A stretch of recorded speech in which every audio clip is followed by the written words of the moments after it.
വിഷയകരണത്തിൽ മൗലിക പറയുകയുണ്ടായി 4 സ്വലാത്തിൽ ഷിർക്ക് ഉണ്ട് എന്ന്. എന്നാൽ സക്കറിയ സ്വലായുടെ ഒരു പ്രസംഗത്തിൽ നിന്ന് മനസ്സിലാകുന്നത് അതിൽ ഷിർക്കില്ല എന്ന രൂപത്തിലാണ് നമ്മൾ അദ്ദേഹം സംസാരിച്ചതായിട്ട് നമുക്ക് മനസ്സിലാകുന്നത്. എന്തുകൊണ്ട് അങ്ങനെ ഉണ്ടായി? അങ്ങനെ സക്കറിയ സ്വലാഹി പറഞ്ഞിട്ടുണ്ടെങ്കിൽ അദ്ദേഹം ദീനിന് പുറത്താണോ അതകത്താണോ വ്യക്തമാക്കുക.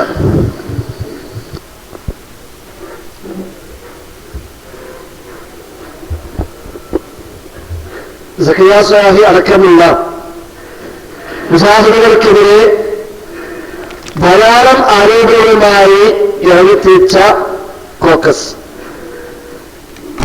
ഏകദേശം ഒരു കൊല്ലത്തോളമായി അത്തരം ആരോപണങ്ങളുമായി ഇറങ്ങുകയും നാട് മുഴുവൻ അത് വ്യാപകമായി പ്രചരിപ്പിക്കുകയും ചെയ്തെങ്കിലും യഥാർത്ഥത്തിൽ കാര്യങ്ങൾ കൃത്യമായി ഗ്രഹിക്കാൻ എന്നും മുന്നോട്ട് വരുന്ന മുജാഹിദുകൾ അവരെല്ലാം യാഥാർത്ഥ്യം തിരിച്ചറിയുകയും വസ്തുത എന്താണ് എന്ന് മനസ്സിലാക്കി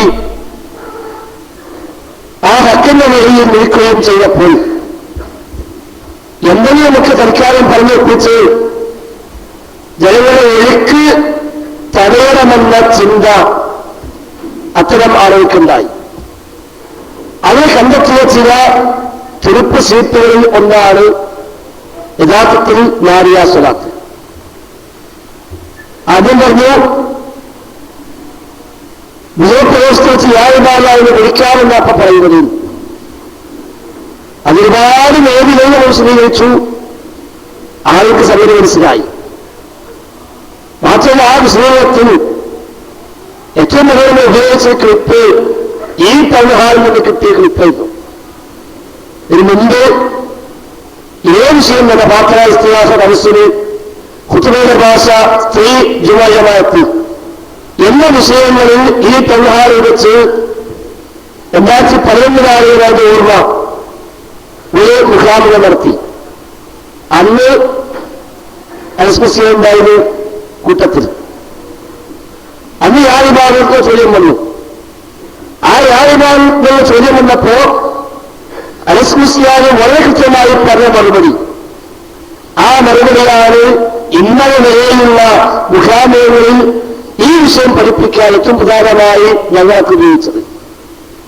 മാത്രമല്ല പല സ്ഥലത്തും ഞങ്ങളൊക്കെ പറഞ്ഞു ആറ്റിങ്ങൾ ടൗൺഹാളിൽ ഞങ്ങൾ വീണ്ടും മുഖാമുഖം വെക്കുന്നുണ്ട്.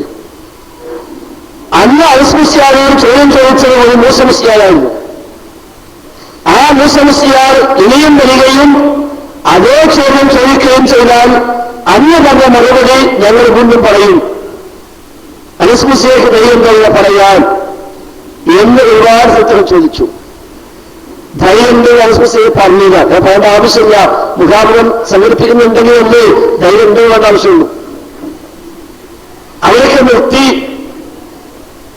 ചില സ്ഥലങ്ങളിൽ മൗനപ്രസംഗവുമായി നടക്കുന്നു എന്നല്ലാതെ മുഖാമുഖം എന്ന സംവിധാനം അവരവസാനിപ്പിച്ചു. നമ്മളൊക്കെ എന്തിനാണ് നടത്തിക്കൊണ്ടിരിക്കുകയും ചെയ്യുന്നു. അപ്പൊ അത്തരം ചില ആരോപണങ്ങൾ ഔട്ടായപ്പോൾ പിന്നെ കൊണ്ടുവന്ന ഒന്നാണ് നാരിയ സ്വലാത്ത്. നാരിയ സ്വലാത്ത് ശരിക്കില്ല എന്നോ നാരിയ സ്വലാത്ത് ചെല്ലാമെന്നോ ചെല്ലാ കുഴപ്പമില്ല എന്നോ തകരാറില്ല എന്നോ സക്കറിയ സ്വലാഹിയും പറഞ്ഞിട്ടില്ല, ഞാനും പറഞ്ഞിട്ടില്ല, ഒരാളും പറഞ്ഞിട്ടില്ല. പിന്നെ എന്തുകൊണ്ട് നാരിയ സ്വലാത്ത് വിവാദമായി? ഇടക്കാലത്ത് മുജാഹിദ് വേദികളിൽ വന്നിരുന്ന നൂറുദ്ദീൻ ലബ്ബാനായിരുന്നു. പൊതുവായ അർത്ഥത്തിൽ തൗഹീദ് ഉൾക്കൊണ്ട് മുജാഹിദായി വന്ന ആളല്ല ഞാനെന്ന് അദ്ദേഹം തന്നെ പലപ്പോഴായി വ്യക്തമാക്കിയിട്ടുണ്ട്. എല്ലാവരും മനസ്സിലാക്കിയ കാര്യങ്ങൾ പറയാൻ മുജാഹിദ് വേദികൾ അദ്ദേഹം ഉപയോഗിച്ചിരുന്നു. അത്തരം വേദികൾ തൗഹീദ് അദ്ദേഹം പറയുകയും ചെയ്യുമായിരുന്നു. ആ ലബ്ബാനാരിനെയെ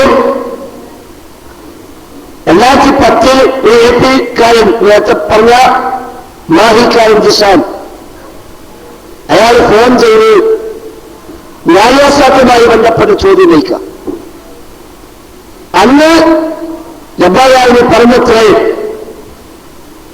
അതിന്റെ പദങ്ങൾ ശരിക്കില്ല എന്ന് ലബ്ബാനാരിന് 2010 പറഞ്ഞു എന്നാണ് ഇപ്പോൾ വെളിപ്പെടുത്തപ്പെട്ടത്. ജിസാൻ അന്ന് അത് ഫോൺ ക്ലിപ്പാക്കി സൂക്ഷിച്ചു. പക്ഷേ ഇന്നലെ നടന്ന ലബ്ബാദാരിയുമായുള്ള സംവാദ വ്യവസ്ഥയിൽ ഹരീഫ് കായ്ക്കൊടി പറഞ്ഞു, ലബ്ബാദാരിക്ക് 2010 ഈ വാദമുണ്ട് എന്നും ജിസാൻ മാഹിയോട് ഇങ്ങനെ ഫോണിൽ പറഞ്ഞിട്ടുണ്ട് എന്നും എനിക്കന്ന് അറിയാം എന്ന് കായ്ക്കൊടി ഇന്നലെ പറഞ്ഞു. ഞങ്ങൾക്കും അറിയില്ലായിരുന്നു ലബ്ബാദാരിയുടെ ഉള്ളിൽ അത്തരം ചില തെറ്റായ ധാരണകൾ ബാക്കിയുണ്ട് ഞങ്ങൾക്കറിയില്ലായിരുന്നു. പക്ഷെ കായക്കൊടിക്ക് അന്നേ അറിയാമായിരുന്നു ഇയാൾക്ക് ഈ വാദം ചെയ്യുന്നു. എന്നിട്ടും ഹരീഫ് കായ്ക്കൊടി ഇയാളെ കൊണ്ടുപോയി മൂവാറ്റുപുഴ സംവാദത്തിൽ അത് വിഷയം അവതരിപ്പിച്ചു. അതേപോലെ പല വേദികളും ഉപയോഗപ്പെടുത്തി. ഈ വിവാദങ്ങൾ വന്നപ്പോൾ എറണാകുളം ജില്ലയിലെ ഉത്തരവാദപ്പെട്ട പല നേതാക്കന്മാരും ലബ്ബാദാരിനെ വീട്ടിൽ ചെന്ന് കണ്ട് അവരെ കൂടെ നിൽക്കണം എന്ന് ആവശ്യപ്പെട്ടു. അദ്ദേഹം ഞാനിക്കാലം ആരെ കൂടി നിന്നിട്ടില്ല, ഞാൻ മുജാഹിദ് സാഹിബ് മെമ്പർഷിപ്പ് എന്നൊരാളുമല്ല. എനിക്ക് മനസ്സിലായ കാര്യങ്ങൾ കിട്ടുന്ന സ്റ്റേജിൽ പ്രസംഗിക്കുന്നതിനല്ലാതെ ഞാനങ്ങനെ ഒരു പക്ഷത്തിനെങ്കിലും നിൽക്കുന്ന ആളുകൾ നിന്നിട്ടുമില്ല എന്ന് പറഞ്ഞ് അദ്ദേഹം എഴുതി. ശേഷം ഇതറിയാത്ത നമ്മൾ ചില സ്ഥലങ്ങളിൽ അദ്ദേഹത്തെ പ്രസംഗിക്കാൻ വേണ്ടി വിളിച്ചു. അദ്ദേഹം വന്നു പ്രസംഗിച്ചു. ആരോഗ്യം പരമായ പ്രശ്നങ്ങളാൽ ഏതാനും മാസമായി അദ്ദേഹം വേദികളിൽ ഉണ്ടാകാറില്ല. അത് ഈ വിവാദങ്ങൾ വന്നപ്പോൾ നേരത്തെ പറഞ്ഞപ്പോൾ യാതൊരു ജിന്നും ശൈത്താനുമൊക്കെ ചില ആളുകൾ വിവാദമാക്കി മുജാഹിദുകളെ അടിക്കാൻ വടിയായി ഉപയോഗിച്ചപ്പോൾ ഹരീഫ് കായ്ക്കൊടിക്ക് അന്നേ അറിയാവുന്ന ആ സത്യം ഇപ്പോൾ അത് ക്ലിപ്പായി പുറത്തു കൊണ്ടുവന്നു.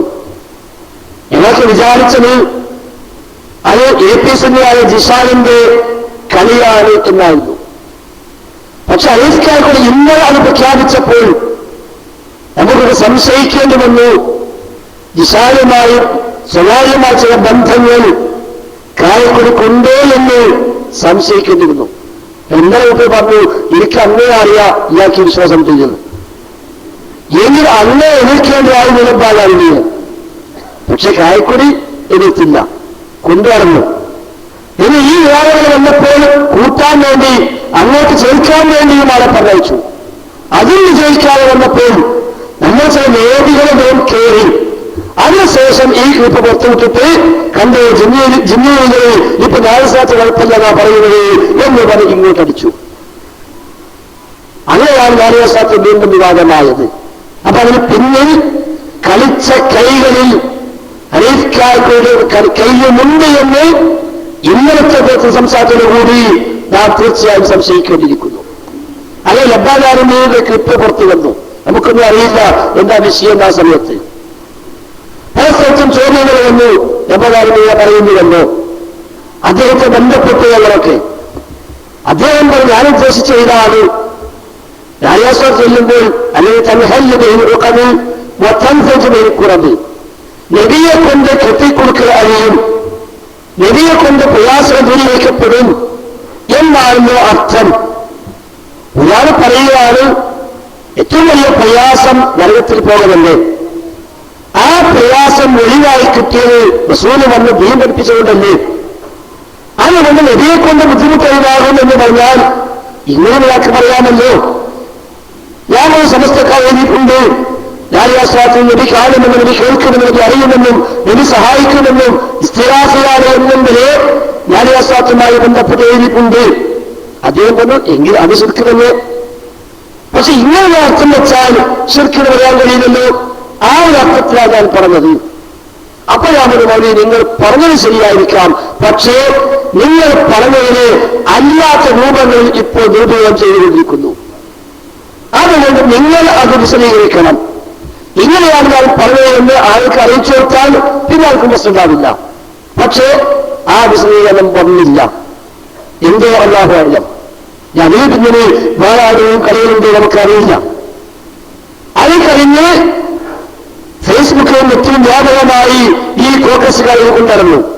ഞാൻ പറഞ്ഞല്ലോ പലപ്പോഴും പറഞ്ഞ ആ ഒരു നോട്ടീസ്, ആ നോട്ടീസിലും പറയുന്നുണ്ട് ന്യായശാസ്ത്ര ചൊല്ലിയാൽ കുഴപ്പമില്ല, എന്ന് നമ്മൾ വാദിച്ചൂല.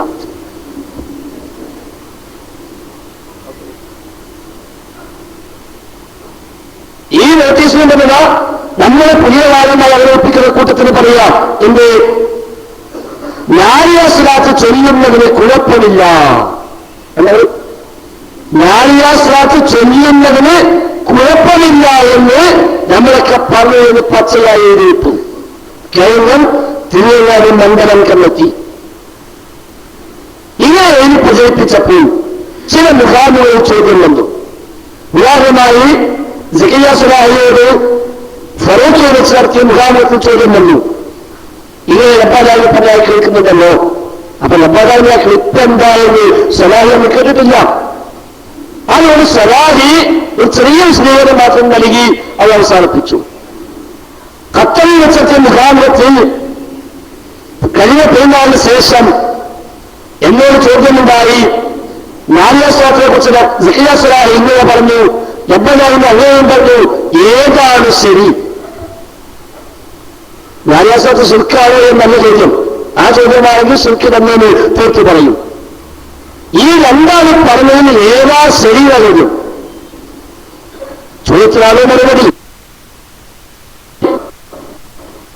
അത് നമുക്കതിന് പറ്റില്ല. അപ്പൊ ഞാൻ പറഞ്ഞു രണ്ടാള് പറഞ്ഞത് ശരിയാണ്. കാരണം ലബ്ബാദാവി പറഞ്ഞത് ഈ ഒരു അർത്ഥത്തിലാണ് എന്ന് അദ്ദേഹം എന്നോട് പറഞ്ഞിട്ടുണ്ട്. അതേസമയം സമസ്തക്കാർ ചോദ്യ നാരിയാസ്ലാത്തിന്റെ ഉദ്ദേശം മുസ്ലിങ്ങളും അമർത്തിന് ഒരുപാട് ചെയ്യുകയാണ്. അത് പച്ചയായ ശിർക്കാണ്, ഒരു സംശയമില്ല. ശേഷം മലയാളം സമുദായത്തിൽ സമസ്ത മുസ്ലിയാക്കന്മാർ മോട്ടിവേഷൻ പറഞ്ഞു, നാരിയാസ്ലാത്തിൽ നിന്നുള്ള വിശ്വാസം ഇനി കാണുമെന്നും കേൾക്കുമെന്നും അറിയുമെന്നുമാണ്, അത് ശിർക്ക് തന്നെയാണ്. അത് പറഞ്ഞില്ല ഞങ്ങളുടെ വിശ്വാസം അതല്ലാണ്.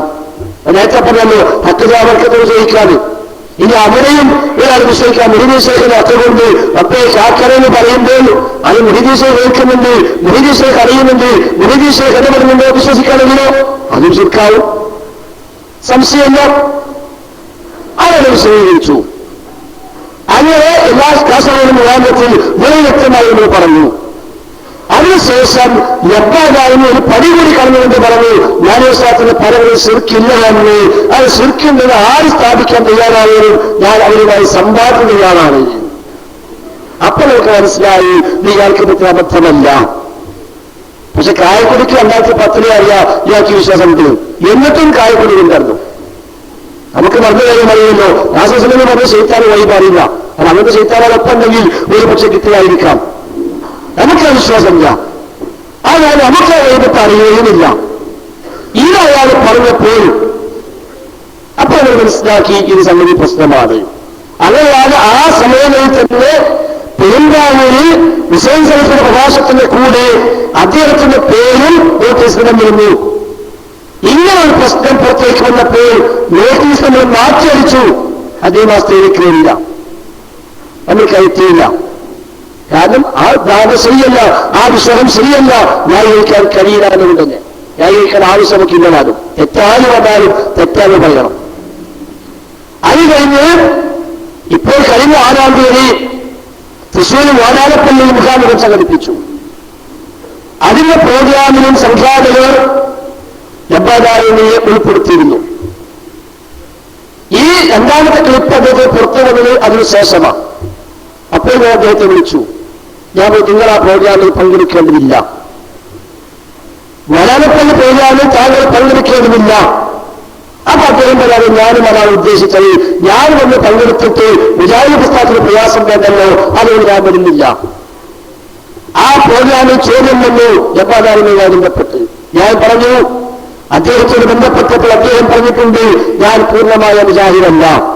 സക്കിയ സുലാഹി അദ്ദേഹത്തെ ചെന്ന് കണ്ടു ഈ രണ്ടാമത്തെ ക്ലിപ്പിന് ശേഷം. അപ്പൊ അദ്ദേഹം ഞാൻ പൂർണ്ണമായ മുജാഹിദല്ല, ഞാൻ മുജാഹിദ് പ്രസ്ഥാനത്തിൽ മെമ്പർഷിപ്പ് വന്ന ആളുമല്ല. തൗഹീദ് എനിക്ക് മനസ്സിലായി. ആ തൗഹീദ് പറയാൻ ഏതെങ്കിലും പ്രസ്ഥാനം വേദി നൽകാൻ ഉണ്ടോ എന്ന് ഞാൻ അന്വേഷിച്ചപ്പോൾ മുജാഹിദ് പ്രസ്ഥാനം സ്വതന്ത്രമായി വേദിക്കുന്നു എന്ന് മനസ്സിലായി. ആ വേദികൾ ഉപയോഗിച്ചതേ ഉള്ളൂ. മുജാഹിദ് പ്രസ്ഥാനത്തിലെ എല്ലാ അഭിപ്രായത്തിലും എനിക്ക് അന്നും ഇന്നും യോജിപ്പില്ല. അപ്പോൾ സലാഹിനോട് പറഞ്ഞു അദ്ദേഹം മുജാഹിദല്ല, നമുക്ക് അദ്ദേഹത്തെ ആവശ്യവുമില്ല. കായക്കുടിക്ക് അല്ലാത്ത 10 മനസ്സിലായി ഞാൻ വിചാരിതെല്ലാം എന്നിട്ടും കായക്കുടിക്ക് ഞാൻ കൂടി ചൂണ്ടിട്ട് നോക്കി പ്രശ്നമായിട്ട് നേതാക്കന്മാരെ പറഞ്ഞയച്ചു, ഒപ്പം നിർത്താൻ നോക്കി. വിജയിക്കാതെ പോയപ്പോൾ നമ്മളെ നേതൃത്വം വെച്ചെത്തിയിട്ട് ജിന്നൂരിയാളുകൾ ഇപ്പൊ ഞാനീസത്തെല്ലാം തുടങ്ങി എന്നാക്കി മാറ്റി. നമുക്ക് എപ്പോൾ മനസ്സിലായോ അപ്പോൾ നമുക്ക് തീരുമാനിച്ചു നമുക്ക് ആവശ്യമില്ല. ശേഷം തന്നെ മുഖാമുകളിൽ ആവർത്തിച്ചെന്ന് പറഞ്ഞു, ഇയാൾ കഴിഞ്ഞ 30-ാം തീയതി എങ്ങാണ്ടാണ് പച്ചയായ ഒന്നുകൂടെ വ്യക്തമായി പ്രഖ്യാപിച്ചത്. കൂട്ടത്തിൽ മരിച്ചവർ കേൾക്കുന്ന വിഷയത്തിലും അയാൾ പുതിയ വാദവുമായി വന്നു. നബിയുടെ ഖബറിൽ പോയി റസൂലെ ദുആ ചെയ്യണേ എന്ന് പറഞ്ഞാൽ ശിർക്കിന് പറയാൻ പറ്റില്ല എന്നും വരുന്ന രൂപത്തിലുള്ള വിശദീകരണങ്ങൾ അദ്ദേഹത്തിന്റെ ഭാഗത്തുനിന്നുണ്ടായി.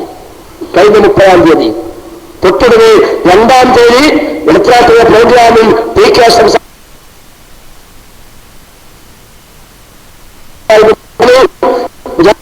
ആശയമല്ല, നമുക്ക് ഒരിക്കലും ന്യായീകരിക്കുന്നില്ല എന്ന് അഷ്റഫ് വ്യക്തമായി പറഞ്ഞു. ശേഷം ഈ പറഞ്ഞ 1-ാം തീയതി കൊപ്രക്കളത്ത് പറഞ്ഞു വടകപ്പള്ളിയിൽ.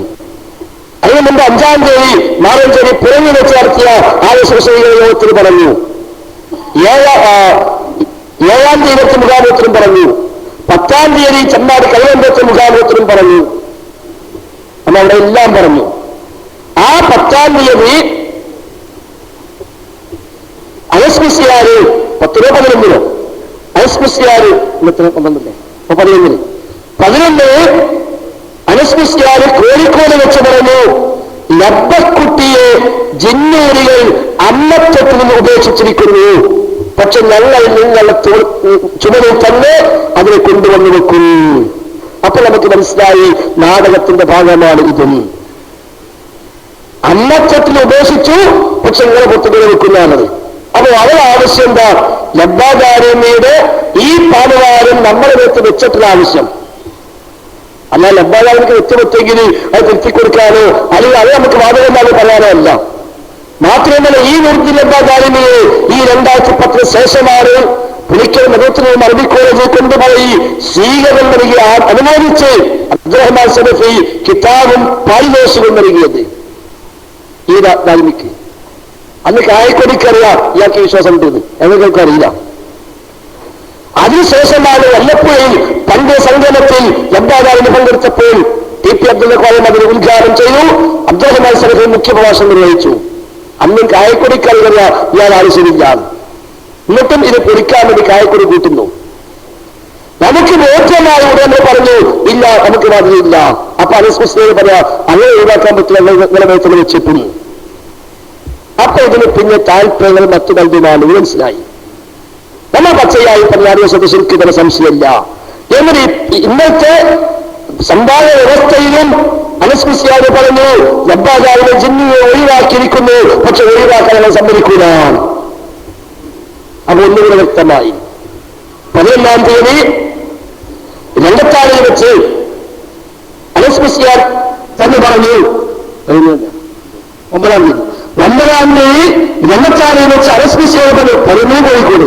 9-ാം തീയതി രംഗത്താളിൽ വെച്ച് അനസ്മിസ്ലിയാർ ഒരു പടി കൂടി കടന്നുകൊണ്ട് ഈ ലബ്ബാദാരിനെയോ നമ്മുടെ മുഖത്ത് വെച്ച് കിട്ടുമെന്ന് ആവർത്തിച്ച് പ്രഖ്യാപിച്ചത് മാത്രമല്ല എന്റെ ഖത്തറിലെ ഗ്രൂപ്പിൽ അതെന്താ ലബ്ബാദാരിനോട് ഞാൻ നിങ്ങൾ പറഞ്ഞത് ശരിയായിരിക്കാം, പക്ഷേ അതല്ലാത്ത രൂപത്തിൽ ഇപ്പോൾ ദുരുപയോഗം ചെയ്യുന്നു എന്ന് പറഞ്ഞ് നിങ്ങൾ പറഞ്ഞത് ശരിയായിരിക്കാം എന്ന ഗ്രൂപ്പിലെത്തിട്ട് അതിട്ടു. എന്നിട്ട് നമ്മൾ ഉള്ളാത്തവരെ കൊണ്ട് രാഷ്ട്രാഷ്ട്രം പദമാക്കുന്നോ ആ ഗ്രൂപ്പിട്ടു. അപ്പൊ എന്തായി കണ്ടോ? ലബ്ബാദാരിനോട് ഫൈസൽ മുസ്ലിം പറഞ്ഞു അൻതാലൽ ഹഖ്, താങ്കൾ ഹക്കിലാണ്, അതുകൊണ്ട് നിങ്ങൾക്ക് ഒഴിവാകാൻ പറ്റില്ല. അപ്പൊ ആ ലബ്ബാദാരിന് നമുക്ക് ബാധ്യതയാണെങ്കിൽ ആ ബാധ്യത നമ്മളെക്കാളേറെ ഉള്ളത് കൊണ്ട് തീപ്പിക്കാറ് അബ്ദുറഹ്മാൻ സലഫിക്കാറ് അതിനേക്കാളേറെ കായക്കൊടി. കാരണം ഇതൊക്കെ എന്നിട്ടും കായക്കൊടി ഈ ഫിത്നക്ക് കിട്ടുന്നു.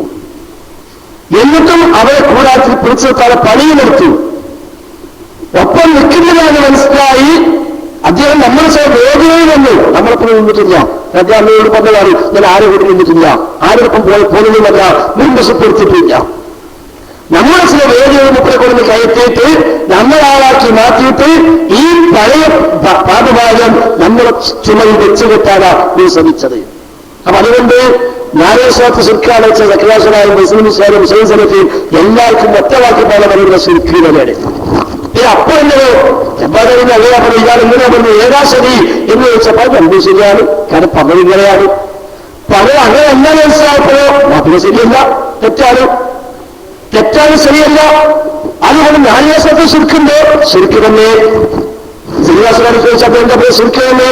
നമുക്കത് വെച്ച് വ്യക്തമായി സലാഹി തന്നു ശിർക്കാണ്. അപ്പൊ അന്ന് ഈ ക്ലിപ്പിൽ ഇങ്ങനെയുള്ള ഉദ്ദേശത്തിലാണ് പറഞ്ഞത് എന്നദ്ദേഹം പറഞ്ഞപ്പോൾ ശരി, അങ്ങനെയാണെങ്കിൽ അത് ശിർക്കിന് പറയാൻ പറ്റില്ല, പക്ഷെ ദുരുപയോഗം ചെയ്യപ്പെടുന്നു. പക്ഷെ മൂപ്പ വിശ്വാസം അല്ലാതെ മനസ്സിലായി. ഇന്നത്തെ വ്യവസ്ഥയിൽ ഒരു പടികൂടി കടന്നിട്ട് പറഞ്ഞു, നബിയുടെ ഖബറിനെ പോയിട്ട് ഇസ്തസ്ഖിൽ ഉമ്മത്തിക്ക എന്ന് തൽഹാലക്കൂ എന്ന് പറഞ്ഞ സംഭവം പണ്ട് റിപ്പോർട്ട് ചെയ്യപ്പെടുന്നു. സലീഫാണ് നബിയെ മഴയ്ക്ക് വേണ്ടി പ്രാർത്ഥിക്കണേ ഉമ്മത്ത് നശിച്ചിരിക്കുന്നു എന്നൊരാൾ പറഞ്ഞ കഥ. അത് ദുർബലമാണ്. റബ്ബാനായിരുന്ന വാദം അത് ശിർക്കിന് പറയാൻ പറ്റില്ല. നബിയുടെ ഖബറിനെ ചെന്നിട്ട് റസൂലെ ദുആ ചെയ്യണേ എന്ന് പറയാൻ ശിർക്ക് പറയാൻ പറ്റില്ല. വല്ലാത്ത അപകടത്തെ നബിയോട് വാഴ്ന്നാലും നബിയെ ദ്വാരിക്കണേ പറഞ്ഞാലും നബി കാണുന്നു, കേൾക്കുന്നു, അറിയുമെന്നും ഇടപെടുമെന്നും വിശ്വാസം ഉണ്ടാകുന്നതല്ലേ അത് പോയി പറയുള്ളൂ. ആ വിശ്വാസം തന്നെ ശിർക്കല്ലേ. പിന്നെ പോയി പറയേണ്ട കാര്യമുണ്ടോ? പറഞ്ഞാലും ശിർക്കല്ലേ. അപ്പൊ നമുക്ക് മനസ്സിലായി ഇത് കായക്കൊടിയും ജിഷാനും എല്ലാം ഒത്തുകളിച്ച എന്തോക്കടിയാണ്. ജിഷാനുമായി വിളിച്ച ഫോൺ കോളും ആ ഫോൺ ക്ലിപ്പും 2010 കായക്കൊടി കിട്ടിയിട്ടുണ്ട്. ജിഷാൻ അന്ന് പലർക്കും മെയിൽ അയച്ചു കൊടുത്തിട്ട് ആ മെയിൽ കായക്കൊടിയുടെ മെയിലിലേക്ക് വന്നിട്ടുണ്ട്. അല്ലെങ്കിൽ കായക്കൊടി പറഞ്ഞു ഞാൻ അന്ന് അറിഞ്ഞിട്ടുണ്ട്.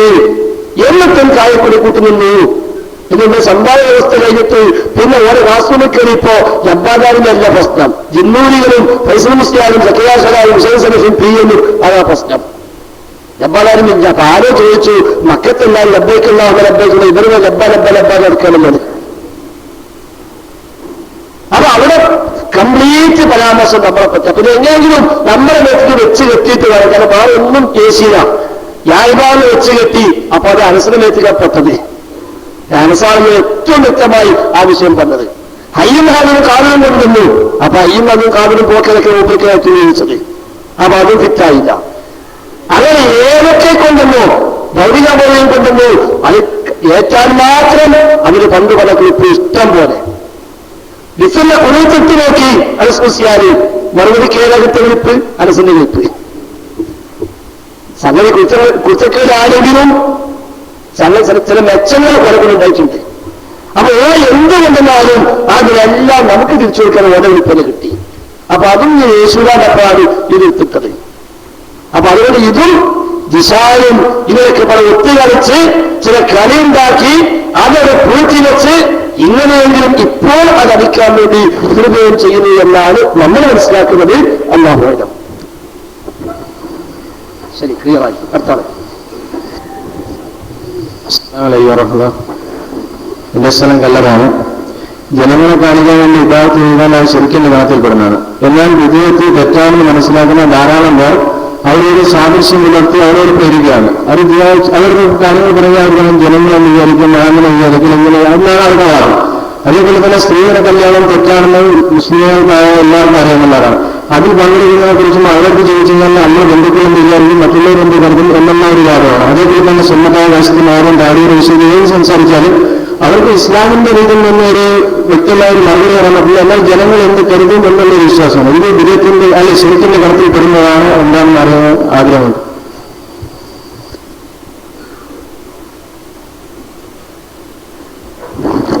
ജനങ്ങളെ കാണിക്കാൻ വേണ്ടി ചില കാര്യങ്ങൾ ചെയ്യുന്നതും ചെയ്യാതിരിക്കുന്നതും. റിയാ എന്ന വകുപ്പാണെങ്കിൽ ശിർക്കുൽ ഖഫി, ഗോപ്യമായ ശിർക്ക് എന്ന പ്രയോഗം അഭിഫുണ്ട്. അത് ഇസ്ലാമിന് പുറത്തു പോകുന്ന ശിർക്കല്ല. ഒരാൾ കാണുമ്പോൾ നിസ്കാരം ഉഷാറാക്കി, നാലാളെ ഒന്നിച്ച് പിരിക്കാമെന്നപ്പോ നന്നായി കൊടുത്തു, ഒരു ബക്കറ്റ് മുന്നിൽ പോയപ്പോ കുറച്ചിട്ടു, നാലാളെ ചെന്ന് പിരിക്കാൻ വേണ്ടി നല്ല സംഖ്യ കൊടുത്തു. അത് രണ്ടും അതൊക്കെ ആ ലോകമാന്യം. ഇവിടെ ബക്കറ്റൊന്നുമില്ലേ, എന്നാ കുടുക്കി ബക്കറ്റ് കുടുക്കി അല്ല ആളുകൾ പൈസ കൊണ്ട് റെഡിവെക്കുക. നമ്മളെല്ലാ പരിപാടിക്കും ഇപ്പോ ആകെയുള്ള അവലംബം നമുക്ക് ഈ ബക്കറ്റൊക്കെയാണ്. നമ്മളിപ്പോ കമ്പീൻ സ്റ്റീലൊന്നും വിൽക്കാറില്ലല്ലോ. അപ്പൊ അതുകൊണ്ട് നമ്മളെല്ലാവരും കേസിൽ വെക്കുക, ബക്കറ്റിലിടുക. നമ്മൾ ഈ പ്രോഗ്രാമിന് ചെലവ് അതിന് കഴിയണം. എപ്പോഴും സൂചിപ്പിക്കാറുള്ളത് പോലെ കാശ് ബാക്കി ആകാൻ മാത്രം കൊടുക്കണ്ട. ഇനി നാളെ അടിയാവും, ആരെ കഴിയാൻ വിൽക്കാനുള്ളത് ബാക്കി കാശ്. പക്ഷെ തികയാതിരിക്കാനും പാടില്ല. അപ്പൊ എല്ലാവരും കൂടെ 1000 ഉണ്ടായാലും കൊടുത്ത സമയം ബുദ്ധിമുട്ടാണ്. അത്രയും കൊടുക്കണ്ട, അതിന് താഴെ കണ്ടൊക്കെ കൊടുത്താൽ മതി. എല്ലാവരും കൊടുക്കുക. നമ്മൾ ഈ പ്രോഗ്രാമിൽ ചെലവ് ചെയ്തുകൊണ്ട് ഇൻഷാ അല്ലാഹ് നീങ്ങണം. അത് ഏതായാലും പറഞ്ഞത് റിയാ ലോകമാന്യം, അതിനെക്കുറിച്ച് ശിർക്ക് ഉപയോഗിച്ചത് ദീനിന് പുറത്തു പോണ ശിർക്ക് എന്ന അർത്ഥത്തിലല്ല. ശിർക്ക് പലതരത്തിലുണ്ട്. ശിർക്കുൽ അക്ബറുണ്ട്, ശിർക്കുൽ അസ്ഗറുണ്ട്. പല പരിഗണനകളിൽ ശിർക്ക് എന്ന പദം പ്രയോഗിക്കാറുമുണ്ട്. അതൊന്നും ഇസ്ലാമിന് പുറത്തു പോണ ശിർക്ക് അല്ല. എന്നാൽ സൂക്ഷിക്കേണ്ടത്, ശ്രദ്ധിക്കേണ്ടല്ല, പാതകമായിട്ടാണ് പഠിപ്പിക്കപ്പെട്ടത്. അപ്പൊ റിയായ് ആ വകുപ്പിലാണ് വരിക. പിന്നെ സ്വാഭാവികമായും ഈമാന്റെ വിഷയത്തിൽ ഏറ്റവും വ്യത്യാസം ഉണ്ടാകും.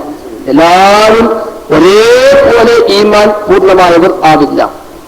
ചിലർ മുസൽമാൻ റബ്ബിലേക്ക് തവക്കുലാക്കി മറ്റൊന്നും പരിഗണിക്കാതെ ദീനിനു വേണ്ടി പ്രവർത്തിക്കാൻ കഴിയുന്ന വലിയ ഭാഗ്യവാന്മാരുണ്ടാവും.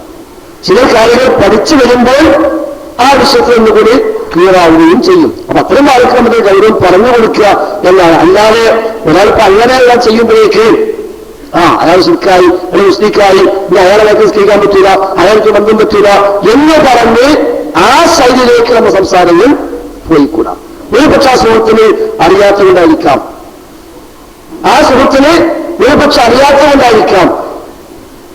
അത് പറഞ്ഞു ബോധ്യപ്പെടുത്തി കൊടുക്കാം. സുഹൃത്തിന് ശരിയല്ല, ഇസ്ലാമിന്റെ തീരുമാനം ഈ വിഷയത്തിൽ ഇങ്ങനെയാണ്, നിയമം ഇതാണ്, അതാണ് പാലിക്കേണ്ടത് എന്ന് പറഞ്ഞു കൊടുത്താൽ അയാൾ പക്ഷെ സ്വീകരിക്കാൻ സന്നദ്ധമായിരിക്കുകയും ചെയ്യും. അപ്പൊ എല്ലാവരും പരമാവധി പൂർണ്ണമായ ഈമാനിലേക്ക് എത്തണം എന്നാണ് അവർക്ക് ആഗ്രഹം. പക്ഷെ എല്ലാവരും ഒരേപോലെ ആകില്ല. നമ്മളൊക്കെ തന്നെയും മുജാഹിദായിട്ട് കുറെ കാലമായെങ്കിലും പല വിഷയങ്ങളും എപ്പോഴാണ് പഠിച്ചത്?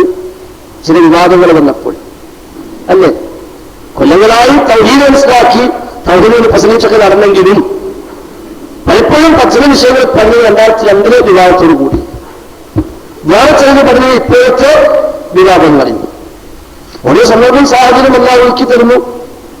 ഇപ്പൊ നമ്മൾ ധരിക്കുന്നത് അമാനയുടെ ഖുർആൻ പരിഭാഷ. ആ പരിഭാഷ നമ്മുടെ വീട്ടിൽ പണ്ടേ ഇല്ലേ? ഉണ്ട്, പക്ഷെ അത് കണ്ടിട്ടില്ലായിരുന്നു ഉള്ളിലുള്ളത്. അമാനയുടെ ഇസ്ലാമിക ജീവിതം എന്ന പുസ്തകം ഇത്ര കൊല്ലങ്ങളായി നമ്മളൊക്കെ സൂക്ഷിക്കുന്നു. അതിന് ഇങ്ങനെ എന്തെങ്കിലും മനസ്സിലാക്കി പലപ്പോഴും ഈ സമയത്താണ്. അപ്പൊ ശ്രദ്ധയിൽ പരാജയമുണ്ടാവും, ഈമാന് കുറവുകളുണ്ടാകാം. അതുകൊണ്ടൊക്കെ ആരും ശിർക്ക് ചെയ്യുകയാണ് മുസ്ലിക്കായി എന്ന് പറയുന്ന ശൈലി അത് ഭൂഷണമല്ല എന്നുകൂടി മനസ്സിലാക്കുക. അതേതായാലും ന്യായാശ്രാത്ത വിഷയം പറഞ്ഞു. അതേപോലെ അത്തരം ആരോപണങ്ങൾ അതൊക്കെ നാടിനെ കൊണ്ടുവരുമ്പോൾ നമുക്കിത് അടിക്കാൻ ശ്രമിച്ചവർ യഥാർത്ഥത്തിൽ അവരാണ് ആ വിഷയത്തിൽ നമ്മളെക്കാൾ ഒരു പടി കൂടി കടന്നുകൊണ്ട് സംസാരിച്ചത് എന്നാണ് സൂചിപ്പിച്ചത്. പറഞ്ഞപ്പോഴായി ആ വല്ലപ്പോഴും വന്നപ്പോൾ അവിടെ പിന്നെ ടിപിയും സലഫിയും പറഞ്ഞ് കോഴിക്കോടാണ് വല്ലപ്പോഴല്ല, വല്ലപ്പോഴും സംഗമത്തിന് അനസ്മിസിയായിരുന്നു സമാപന പ്രസംഗം നടത്തിയത്. സലഫിയല്ല, പിന്നെ രണ്ടുപേർക്കാണ് ഉള്ളത്. അത് അനസ്മിസിയോടാണ് സമാപനം നടത്തിയത്. അതേപോലെ മജീസറാഹിയാണ് അതിന്റെ ഉദ്ഘാടനം അല്ലെങ്കിൽ മോഡറേഷനോ ഒക്കെ നടത്തിയത്. മറ്റൊരു കോഴിക്കോട് സംഗമത്തിലാണ് അത് തിരുത്തി മനസ്സിലാക്കാൻ ആവശ്യപ്പെടുന്നു. അതേതായാലും എല്ലാ അർത്ഥത്തിലും പരമാവധി അല്ലാതെ പ്രീതി മാത്രം കാംക്ഷിച്ചുകൊണ്ട് കാര്യങ്ങൾ ചെയ്യാനാണ് നാം ശ്രമിക്കേണ്ടത്. അല്ലാഹു അനുഗ്രഹിക്കണം.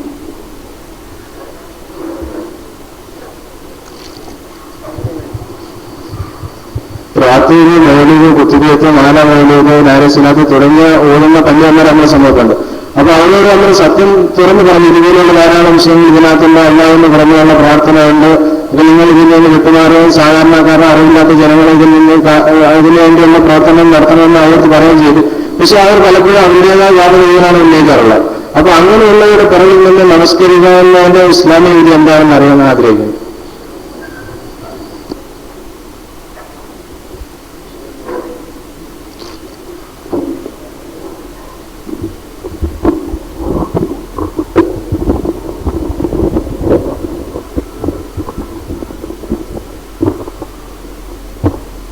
السلام عليكم ورحمة الله. إن الحمد لله والصلاة والسلام على رسول الله وعلى آله وصحبه أجمعين أما بعد. ശിർക്ക് ചെയ്യുന്ന ഒരാളുടെ പിന്നിൽ നമസ്കരിക്കുന്നതിൻ്റെ വിധിയെ സംബന്ധിച്ചാണ് ചോദ്യം. ഒരു മുസ്ലിമിനെ സംബന്ധിച്ചിടത്തോളം അവന്റെ ജീവിതത്തിൽ ഏറ്റവും കൂടുതൽ അവൻ സൂക്ഷിക്കേണ്ട ഒരു തിന്മയാണ് ശിർക്ക്. ആ ശിർക്ക് അവന്റെ ജീവിതത്തിൽ വന്നു കഴിഞ്ഞാൽ അവന്റെ അമലുകൾ പൊളിഞ്ഞു പോകും. അത് പ്രവാചകന്മാരാണെങ്കിൽ പോലും അങ്ങനെ തന്നെയാണ് എന്നാണ് വിശുദ്ധ ഖുർആൻ നമുക്ക് പഠിപ്പിച്ചു തരുന്നത്. ലൈൻ അശ്റക്ത ലയഹ്ബതന്ന അമലുക വലൗ അശ്റകൂ ലഹബിത അൻഹും മാ കാനൂ യഅമലൂൻ. ഈ രണ്ട് ആയത്തുകളും ഇതിന് വ്യക്തമായ തെളിവാണ്. അപ്പോൾ ശിർക്ക് ചെയ്യുന്ന, പച്ചയായ ശിർക്ക് ചെയ്യുന്ന ഒരു മനുഷ്യന്റെ ഇബാദത്ത് അല്ലാഹു സ്വീകരിക്കില്ല. പക്ഷേ ലാ ഇലാഹ ഇല്ലെന്ന് പരസ്യമായിക്കൊണ്ട് പ്രഖ്യാപിക്കുകയും ലാ ഇലാഹ ഇല്ലെന്ന് ഞങ്ങൾ അംഗീകരിക്കുന്നു എന്ന് വാദിക്കുകയും മുസ്ലിമീങ്ങളായ ആളുകൾ സ്വീകരിക്കുന്ന ഇബാദത്തുകൾ സ്വീകരിക്കുകയും മുസ്ലിമായിക്കൊണ്ട് തന്നെ അറിയപ്പെടുകയും ചെയ്യുന്ന ആൾ, അഥവാ ഒരു മുസ്ലിം സമൂഹത്തിൽ ജീവിക്കുന്ന ഒരു മനുഷ്യൻ, അയാളുടെ വിശ്വാസത്തിലും കർമ്മത്തിലും ശിർക്കുണ്ട് എന്ന് നമുക്ക് ബോധ്യപ്പെട്ടു കഴിഞ്ഞാൽ നമ്മൾ ആ മനുഷ്യനെ വ്യക്തമായി തെളിവിന്റെ അടിസ്ഥാനത്തിൽ, ഇന്ന ആയത്തിന്റെ അടിസ്ഥാനത്തിൽ, ഇന്ന ഹദീസിന്റെ അടിസ്ഥാനത്തിൽ താങ്കൾ ചെയ്യുന്ന പ്രവർത്തനം ശിർക്കാണ്. ഈ ശിർക്കുമായി നിങ്ങൾ മരണപ്പെട്ടാൽ അല്ലാഹുവിന്റെ അടുക്കൽ നിങ്ങൾക്ക് നരകമാണ് ലഭിക്കുക എന്ന് തെളിവിന്റെ അടിസ്ഥാനത്തിൽ അയാളെ ബോധ്യപ്പെടുത്തി കൊടുത്തു. ആ ബോധ്യപ്പെടുത്തി കൊടുത്തിട്ടും അയാളത് സ്വീകരിക്കുന്നില്ല. ധിക്കാരപൂർവം ആ ശിർക്കിൽ തന്നെ ഉറച്ചു നിൽക്കുകയാണ്.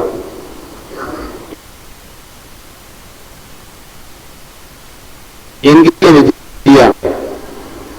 നേരെ മറിച്ച് ലാ ഇലാഹ ഇല്ലല്ലാഹ് ഉച്ചരിക്കുന്ന ഒരു മനുഷ്യൻ, അയാൾ, നമ്മൾ വിചാരിക്കുന്നു അയാൾ ശിർക്കുണ്ടാകുമെന്ന്. പക്ഷേ സമസ്തയിൽ തന്നെ പെട്ട ഒരുപാട് മുസ്ലിയാക്കന്മാർ അള്ളാഹുവിനെ മാത്രം വിളിച്ചുകൊണ്ട് ദുആ ചെയ്ത് ജീവിക്കുന്ന, വയറ് പ്രശ്നത്തിന്റെ മാത്രം അപ്പുറത്ത് നിൽക്കുന്ന ഒരുപാട് മുസ്ലിയാക്കന്മാരുണ്ട്. അവരെ സംബന്ധിച്ചിടത്തോളം പൊതുവെ നമ്മുടെ മനസ്സിൽ വിചാരിക്കുന്ന അവർ ശിർക്ക് ചെയ്യുന്നവരാണെന്നായിരിക്കാം. പക്ഷേ അവരുടെ രഹസ്യ ജീവിതത്തിൽ ഒരിക്കൽ പോലും അവർ ശിർക്കൻ വിശ്വാസം വെച്ച് പുലർത്തുന്നവരായിരിക്കുകയില്ല. എല്ലാവരെ പറ്റിയുമല്ല ഞാൻ പറഞ്ഞത്. അങ്ങനെ ഉണ്ടാകാം, ഉണ്ട്, ധാരാളമുണ്ട്.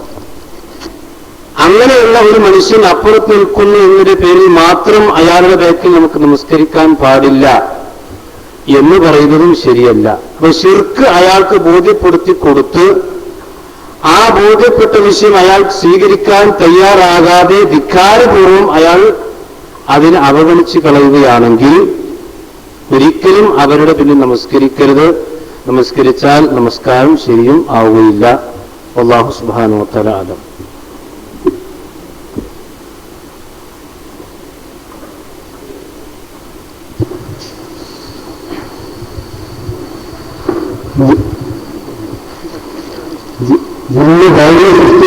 സമർപ്പിച്ചിരിക്കുക അതിനോട് സഹായിയോട് ശിർക്ക് വിരാത്തെ തെറ്റ് ആകുമോ?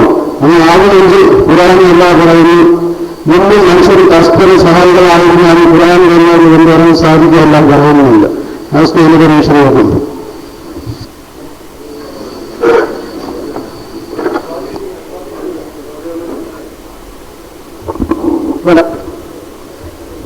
ജിന്ന് ഭൗതിക സത്യയാണ് എന്നിരിക്കെ ആ ജിന്നോട് പരസ്പരം സഹായം ചോദിക്കുന്നത് ശിർക്കോ ബിദഅത്തോ ഹറാമോ ജായിസോ? ശിർക്കാണെങ്കിൽ ജിന്നും ഇൻസും പരസ്പരം സഹായികളാണെങ്കിൽ ഖുർആൻ പോലെ മറ്റൊരു കൊണ്ടുവരാൻ കഴിയില്ല എന്ന് ഖുർആൻ പറഞ്ഞല്ലോ എന്നാണ്. രാത്രിയിലൊക്കെ ഈ ആളുകൾ ഉണ്ടാക്കിയെടുത്ത ചില കുതന്ത്രങ്ങളുടെ ഫലമായി സമൂഹത്തിൽ ഉണ്ടായി വന്ന കുറെ അനാവശ്യമായ സംശയങ്ങളാണ് തീർത്തും ബോധപൂർവമായി ചില ആളുകൾ പ്രചരിപ്പിച്ചു. നമുക്ക് ഒരു വിഷയങ്ങൾ പഠിക്കാനായെന്ന് ഒരു വശം, പക്ഷെ പ്രചരിപ്പിച്ച ആളുകളൊന്നും പിന്നീട് എന്ന ജഗത്ത് കണ്ടില്ല. പലരും നാളത്തിൽ വിളിച്ചു. പാർട്ടികൾക്കുള്ള മുഖാമുഖം വെച്ചാൽ ഞങ്ങൾ എല്ലാവരും വരുന്നുണ്ട്, നിങ്ങളുമായി ഏറ്റുമുട്ടാൻ തീരുമാനിച്ചിട്ടുണ്ട് എന്നൊക്കെ പറഞ്ഞ ആധുനികവും പൂർവികനുമായ നടപടികൾ എന്തോ അവർക്ക് കണ്ടില്ല. ആയുധം എടുക്കാൻ മറന്നിട്ട് കളിക്കാനും പുറത്ത് മാറിക്കാനും നമുക്കറിയാം. അവരൊക്കെ പ്രതീക്ഷിച്ചാൽ ഞങ്ങളൊക്കെ വന്നത് പല സ്ഥലത്തും. കാസർഗോഡ് ജില്ലയിൽ ഹാരിസ് സേറൂർ എന്ന് പറയുന്ന ഏറ്റവും വലിയ ആധുനിക വളവിൽ അയാൾ പറഞ്ഞത് ഞങ്ങൾക്ക് സംശയം തീരും വരെ ചോദിക്കാൻ അവസരം തന്ന മുഖാമുഖം ധൈര്യം ഞങ്ങൾക്ക്. ഞാൻ മലയാളത്തിൽ സംഭാഷണത്തിൽ പറഞ്ഞത് എന്താണ് ഡേറ്റ് തരണം, പക്ഷെ നിബന്ധന ഇതാണ്, സംശയം തീരും വരെ ചോദിക്കാൻ സമയം കൊടുക്കണം. അപ്പൊ ഞാൻ അത്രയ്ക്ക് മൈക്ക് പെർമിഷൻ വിട്ടുവച്ചു. അത് മൈക്ക് പെർമിഷൻ പ്രശ്നമില്ല, അത് ടൈം കഴിഞ്ഞാലും മൈക്ക് ഇല്ലാതെ നമുക്ക് പറയാം. എന്നാ ശരി, നേരം പൊരുവോളം ഇരിക്കാമെന്ന് പറഞ്ഞാൽ അങ്ങനെ ഞങ്ങൾക്ക് വലിയ പ്രതീക്ഷയിൽ പോയി. ചെന്ന് നോക്കുമ്പോ അതിലില്ല. ഒരാഴ്ച കൊണ്ട് അറിയിച്ചു ഓരോ നിബന്ധനകൾ വെക്കാൻ തുടങ്ങി. അത് വിളിച്ചു വെച്ചാൽ നമ്മളൊക്കെ സമ്മതിച്ചോളൂ, എല്ലാ നിബന്ധനയും സമ്മതിച്ചോളൂ, എല്ലാം സമ്മതിച്ചു. തൊട്ട് തലേദിവസം വെച്ചത് പറഞ്ഞ് ഞങ്ങൾക്ക് റിക്കാർഡ് ചെയ്യാൻ നിങ്ങൾ അനുവാദം തരണം. അപ്പൊ നമ്മൾ പറഞ്ഞ കാര്യം ചെയ്യാം, നിങ്ങൾ റെക്കോർഡ് ചെയ്യുന്നില്ല, ഈ പ്രൊഫഷണൽ ടീമിനെ കിട്ടി നിങ്ങൾ നിങ്ങളെ പിടിച്ച് കുറച്ച് കഴിഞ്ഞ് അത് ക്ലിയർ ആയാലും വേണ്ടല്ലോ. അതിന്റെ കോപ്പി ഞാൻ വന്നാൽ മതിയെന്ന്. ശരി വരാൻ പറഞ്ഞു. പിന്നെ വന്നില്ല. നമ്മൾ മുഖാമിനെ നടത്തിയില്ലെങ്കിൽ നല്ല ഭംഗിയായി നടന്നു.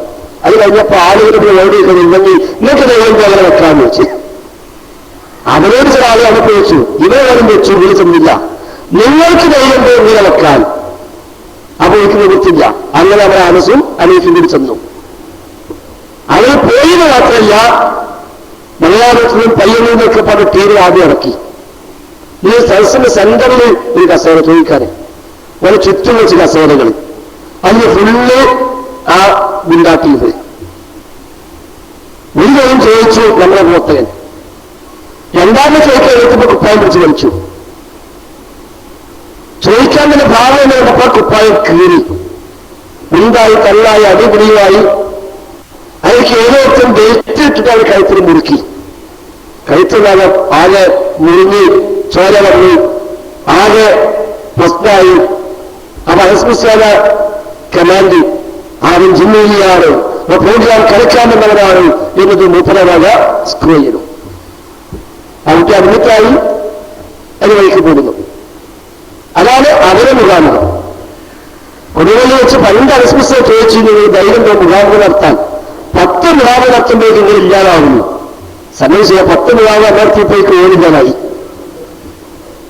അല്ലാതിന്റെ 100 പിന്നിട്ട് മുഖാമുഖം ഇപ്പൊ അവര് കാണുന്നില്ല.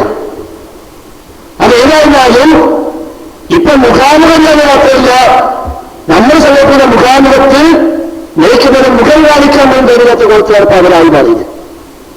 അപ്പൊ അവരിപ്പോ ചില ഫിത്നകളുടെ ഭാഗമാണ് ചില ആളുകൾക്ക് ഇങ്ങനത്തെ ചില ധാരണ ഇട്ടുകൊടുത്തത്. നമുക്കല്ലെങ്കിൽ ആ വിഷയം പഠിക്കാനായി അത്രേ ഉള്ളൂ.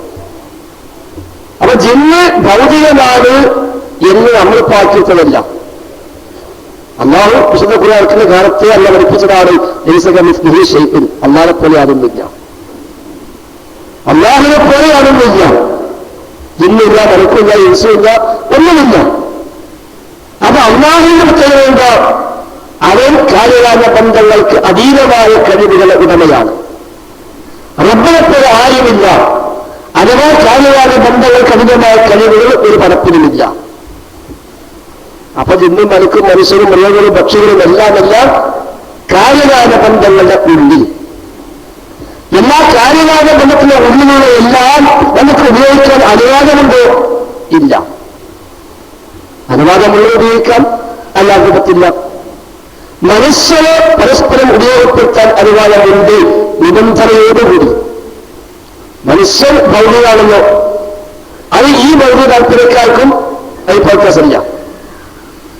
മനുഷ്യൻ ഭൗതികമാണ് എന്ന് വിചാരിച്ച ഒരു മനുഷ്യരോട് ഏത് സംഗതിക്കും സഹായം ചോദിക്കാൻ പറ്റുമോ? ഇല്ല, പറ്റില്ല. ഇസ്ലാമിന്റെ നിയമങ്ങളും പരിധികളും പാലിച്ചുകൊണ്ട് പാടുള്ളൂ. തിന്മക്കോ കുറ്റത്തിനോ വേണ്ടി പരസ്പരം സഹകരിക്കാൻ മനുഷ്യന്മാർക്കും പറ്റില്ല. എന്നാൽ ജിന്നുകൾ, അതിൽപ്പെട്ട പിശാചുക്കൾ, അവർ മനുഷ്യരെ വഴിതെറ്റിക്കാൻ തക്കം പാർത്തി ഇറക്കുകയാണ്. എങ്ങനെയെങ്കിലും ഒരാള് നരകത്തിലേക്ക് എത്തിക്കാൻ വല്ല പഴുതുമുണ്ടോ എന്നാണ് പിശാചിന്റെ ആലോചനകൾ. അതുകൊണ്ട് തന്നെ ജിന്നുമായുള്ള എല്ലാ ബന്ധവും ഇസ്ലാം എന്നോട് വിലക്കി പാടില്ലെന്ന് പറഞ്ഞു. ജിന്നുകളുമായി ബന്ധപ്പെട്ട ഏതൊരുപാടും, കാരണം ഇസ്ലാമിന് ഒരു കാര്യം ഹറാമായാൽ അതിലേക്ക് എത്തിപ്പെടാവുന്ന സാധ്യതയുള്ള മേഖലകളും ഹറാമായി മാറും. ശിർക്ക് ഇസ്ലാമിന് ഹറാമാണ്. ശിർക്കിന്റെ വിധി എന്ത് എന്ന് ചോദിച്ചാൽ ഹറാം. ശിർക്കും കുഫറുമൊക്കെ അതിന് വിധി ഹറാമാണ്. വിധി അതായത് 5 വിധിയുണ്ട് കർമ്മശാസ്ത്രമായിട്ട്: നിർബന്ധം, സുന്നത്ത്, അതേപോലെ ഹറാമ്, കറാഹത്ത്, ജായിസ്. ഈ 5 ശിർക്കിന്റെ വിധി ഏത്? ഹറാമാണ്. അതുകൊണ്ട് ശിർക്കിലേക്ക് എത്തിച്ചേരാൻ ഇടയായേക്കാവുന്ന എന്തെല്ലാം ലോകത്തുണ്ടോ അതെല്ലാം ഹറാമാണ്. ഒരു തിന്മയുടെ വിധിയുണ്ട്, ഹറാമാണ്. ആ തിന്മയിലേക്ക് എത്തിച്ചേരാൻ ഏതെല്ലാം പോകുന്നുണ്ടോ അതെല്ലാം ഹറാമാണ്. ഉദാഹരണം, മദ്യപാനം ഹറാം, മദ്യം കഴിക്കൽ ഹറാം. മദ്യം കഴിക്കൽ മാത്രമല്ല ഹറാം, മദ്യപാനത്തിലേക്ക് എത്താൻ ഏതെല്ലാം വഴിവെക്കുമോ അതെല്ലാം ഹറാമാണ്. മദ്യം വിൽക്കൽ ഹറാമാണ്, മദ്യം വാങ്ങൽ ഹറാമാണ്, മദ്യം ചുമന്നു കൊണ്ടുപോകൽ ഹറാമാണ്, മദ്യം ഒരാൾക്ക് ഗിഫ്റ്റായി കൊടുക്കൽ ഹറാമാണ്, മദ്യം ചെത്തൽ ഹറാമാണ്, തെങ്ങിൽ നിന്ന് അതിനുവേണ്ടി തെങ്ങ് കൊടുക്കൽ ഹറാമാണ്.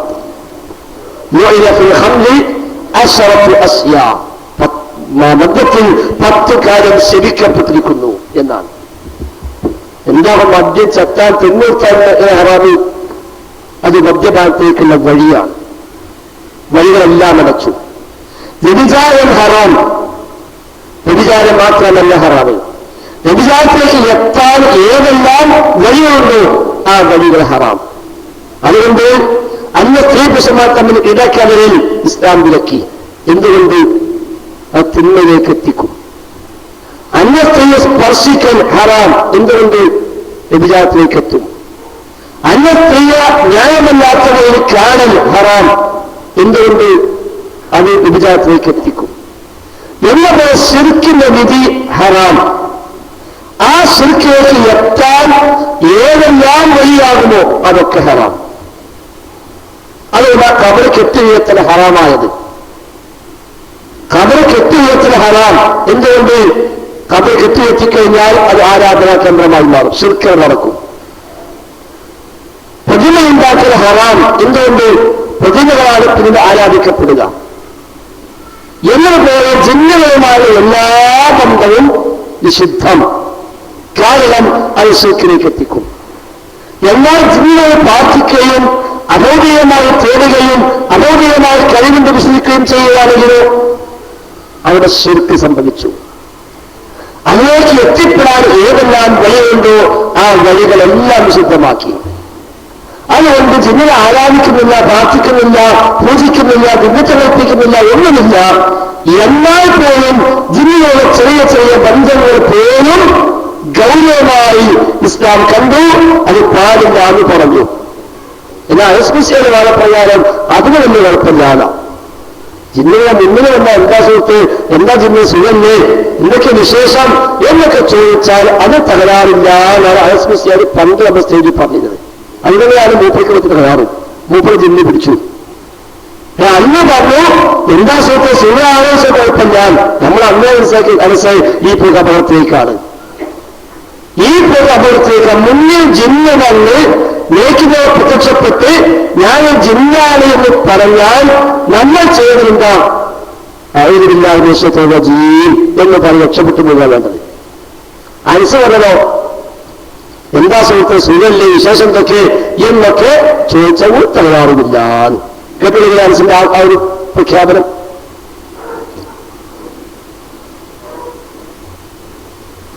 സൗണ്ട്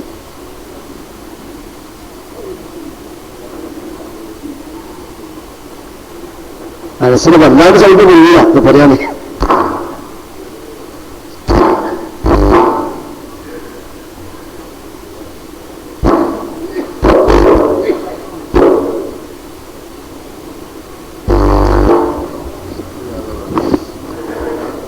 എന്റെ മനസ്സിന് കാരണമില്ല.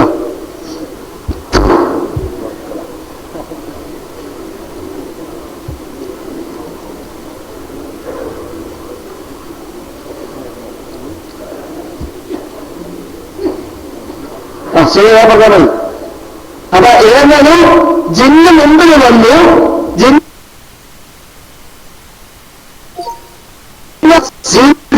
ഭയമുണ്ടോ എന്നൊക്കെ തരത്തിലുള്ള ചോദ്യങ്ങൾ, അതൊന്നും ഒരു കുഴപ്പമില്ല, പ്രശ്നമില്ല എന്ന് പറഞ്ഞപ്പോഴേ നമുക്ക് മനസ്സിലായി ഇതിന്റെ പോക്ക് എന്തോ അപകടമുണ്ട്. കാരണം അനുസരിക്കേക്ക് വഴിവെക്കും. കുറച്ച് കഴിഞ്ഞപ്പോ അനസ് പറയാണ്ട് നിങ്ങൾ വിചാരിച്ചപ്പോ ജിന്ന് മോശമല്ല, ജിന്ന് അഭൗതികമാണ്. അവിടെ ശരിക്കെത്തി അതാ ശരിക്കേക്കുന്ന വസ്തുതാണ്. അന്ന് എന്ത് പറഞ്ഞു? ജിന്ന് മുന്നിൽ വന്ന് പെട്ടാലും സുഖമാണ്, വിശേഷം ചോദിക്കാൻ കുഴപ്പമില്ല. നമ്മൾ പറയാം അതിന് കുഴപ്പമാണ്, കാരണം അനുസരിക്കേക്ക് എത്തിക്കുന്നു. കുറച്ച് കഴിഞ്ഞപ്പോ എത്തിയെന്ന് കണ്ടു. അനുസരിച്ച് പറഞ്ഞു ജിന്ന് അഭൗതികമാണ്, അവരുടെ സഹായമാണ്, അതുകൊണ്ട് കാലകാലങ്ങൾക്ക് അപ്പുറത്താണ് എന്ന് പറഞ്ഞു. അതാണ് സാക്ഷാൽ ശിർക്ക്. അപ്പൊ പണ്ടേതിനോ അഭൗതികാണ്, ബുദ്ധികളെയും പറയില്ല, ജൈവങ്ങളെയും പറയില്ല എന്ന് പറഞ്ഞല്ലോ. അതൊക്കെ ലംഘിച്ചു. കേട്ടത് അനുസരിച്ച പ്രസംഗം ചെയ്ത് കാണാം. അതുപോലെ വിജനപ്രദേശത്ത് ഉണ്ടായേക്കാനിടയുള്ള ജിന്നുകളും മലക്കുകളും ഉൾപ്പെടെയുള്ള സൃഷ്ടികളോട് അവർക്ക് കഴിവ് നൽകപ്പെട്ട വിഷയത്തിൽ സഹായം ആവശ്യപ്പെട്ടാൽ അതും പ്രാർത്ഥനയാണെന്ന് പറയാവുന്നതല്ല. അപ്പൊ ജിന്നുകൾക്ക് കഴിവ് നൽകപ്പെട്ട വിഷയത്തിൽ ഏതെങ്കിലും ഒരാൾ സഹായം ചോദിച്ചാൽ അതിനെയും പ്രാർത്ഥനയാണ് എന്ന് പറയാൻ കഴിയില്ല. ഒരു ഉദാഹരണം പറഞ്ഞുതരാം. ഇപ്പൊ ഒരു ജിന്ന് ഇവിടെ വരികയാണ്. ആ ജിന്നിനെ സംബന്ധിച്ചിടത്തോളം ഏതെങ്കിലും ഒരു രൂപത്തിൽ ഇവിടെ വന്നു, എനിക്ക് അയാളെ കാണാം. അയാളെ സംബന്ധിച്ചിടത്തോളം അയാളെ ഞാനോട് സംസാരിക്കണം. എന്താ ജിന്ന സുഖമാണോ, എവിടുന്നാ വരുന്നത്, എങ്ങനെയുണ്ട് എന്ന് അയാളോട് സംസാരിച്ചാൽ അത് അഭൗതികമല്ല. അയാളെ സംബന്ധിച്ചിടത്തോളം അങ്ങനെ ചോദിച്ചാൽ അതുകൊണ്ട് ശരിക്കാവുകയുമില്ല. കണ്ടോ? അപ്പൊ അത് അഭൗതികമില്ല, ശരിക്കാവുകയില്ല എന്ന് പറഞ്ഞ ചോദ്യങ്ങളുടെ ശൈലി അടക്കം മനസ്സ് പറഞ്ഞു.